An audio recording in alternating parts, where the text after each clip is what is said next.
Today's proclamation of the Word of God is in the Epistle to the Hebrews. A reading from chapter 1. God, who at various times and in various ways spoke in time past to the fathers by the prophets, has in these last days spoken to us by His Son, whom He has appointed heirs to all things, through whom also He made the world, who, being the brightness of His glory and the express image of His person, and upholding all things by the word of His power, when He had by Himself purged our sins, sat down at the right hand of the Majesty on high, having become so much better than the angels, as He has by inheritance obtained a more excellent name than they. For to which of the angel did ever He say, "You are my Son, today I have begotten you"? And again, "I will be to him a father, and he shall be to me a son." But when He again brings the firstborn into the world, He says, "Let the angels of God worship Him." The word of the Lord. Thanks be to God. Please stand for our responsorial psalm, Psalm 97. In our response, "Let all His angels worship Him." Together, Let His angels worship Him. "The Lord reigns. Let the earth rejoice. Let the multitude of isles be glad. Righteousness and justice are the foundation of His throne." Response, Let the angels. "The heavens declare His righteousness, and all the people see His glory. Worship Him, all you gods." Response, Let the angels worship Him. "For you, Lord, are most high above all the earth. You are exalted far above all gods." Response, Let the angels worship Him.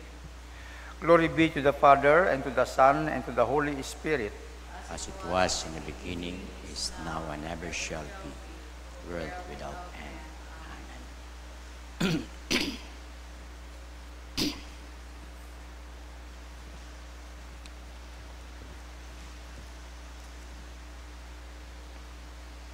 The Lord be with you. And with your spirit. The Holy Gospel of our Lord Jesus Christ according to St. Mark chapter 1. Glory to you, Lord Jesus Christ.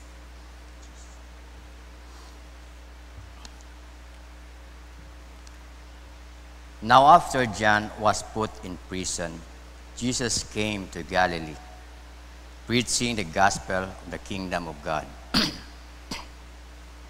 and saying, "The time is fulfilled, and the kingdom of God is at hand.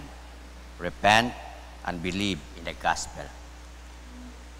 And as He walked by the sea of Galilee, He saw Simon and Andrew, his brother, casting a net into the sea, for they were fishermen. Then Jesus said to them, "Come after me, and I will make you become fisher of men." And immediately they left their net and followed Him. When He had gone a little farther from there, He saw James, the son of Zebedee, and John his brother, who also were in the boat mending their nets. And immediately He called them, and they left their father Zebedee in the boat with a hired servant and went after Him. The Gospel of the Lord. Please be seated. Good morning. Nalabatian natin yan yung gospel sa passage sa itong gospel. And there are we considered a point, 3 points. A calling of Jesus to His disciples. One is the call to live our priority. To live. Next is the call for the purpose of our life. And the call, next is the call to trust Him. Karanganin sa aton yung gospel,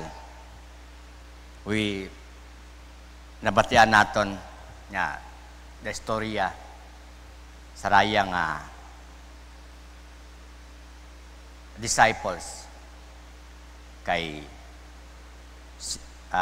Simon, kay Andrew, kay James, at kay Peter. And raya ay sa time nanda hasta makaron nagaugong rong anda nga pag-response bangod sa call ni Jesus kanda nga to follow. Come, follow me. They have abura ng mga priority. May anda nga gaubra sanda, ga pangisda sanda. But when Jesus called dayang mga tao, then the response na it is not easy nga mahalin karikara sa rayang imong nakaandan nga ginahimo agmagto ka sa wa pa nimo masayri kung ano ginahimo mo. But di ka naton makita kung ano rong heart dayang nga mga tao. That when Jesus called dayang mga si Simon and Andrew, come, follow me. Ay ubrahon man na kita nga fisher of men. And they follow. So atong priority kung amat doon ka ito nagahawid sa plano ato nga Ginoo. Hadlo kita uwat kasiguraduhan na kita kung kita magasunod sa Dios.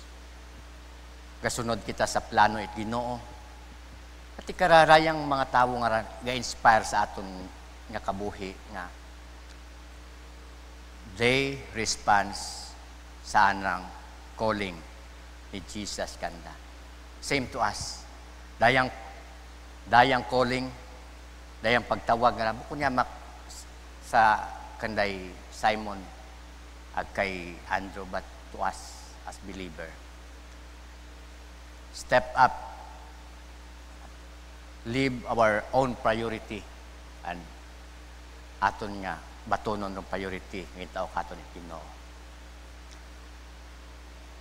Sa time na akong hintawag ako bilang deacon, ay malisod mag-yes. But ginpangamuyo ako, sabi, this daya ro calling ka ako ni Ginoo. Then, naging deacon ako. Rung dating mga priorities, nag-iba ta.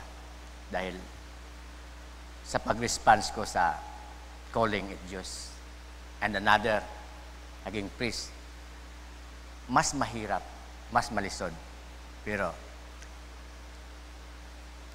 plan ag priority, plan it Diyos is better than sa aton nga mga ginaplano sa aton nga kabuhi.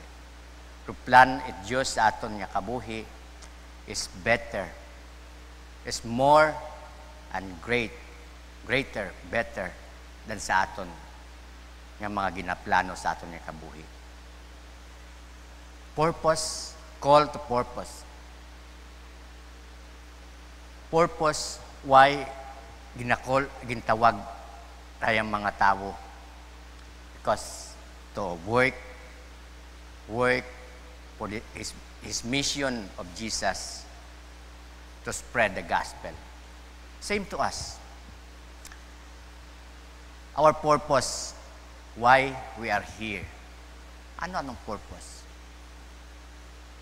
Same to us, inatawag man kita sa atong purpose. Kung ano purpose ni James, ni John, ni Simon, ag ni Andrew, same to us. Doy man gihapon, come, follow me. Purpose ni konsiin, bukod aton nga purpose nga kinahanglan naton dayang himuon, but purpose nga gintagna o ginbutang aton niya Ginoo. To mission, to spread the gospel. Di ka naman sa bilog nga, call to trust. Trust. James, John, Simon, and Andrew, trust God to follow. Wala na masayri kung ano, randang pagtunan, but to trust. To trust means Jesus. To trust Jesus means Jesus is enough. Enough. Namatabi, nahadlo kita, ano ra akon? May akon nga mga trabaho. May akong pangitanan. Ba't di ka ra? Ano ra akong security kung magsunod ako kay Jesus? But to trust Jesus is enough. Means Jesus is enough. He knows our aton nga makinahanglanon. We have purpose, different purpose sa aton nga kabuhi. Individual, may different atong purpose iya sa pagsunod sa Dios. Pero it is same nga ro aton nga priority nga rong others may maging close kay Jesus. Atong purpose nga kita gapagamit sa Dios para to others nga ma-lead naton maging close kay Jesus, makilala si Jesus. Same to us today nga his invitation is to call. Jesus call to follow me.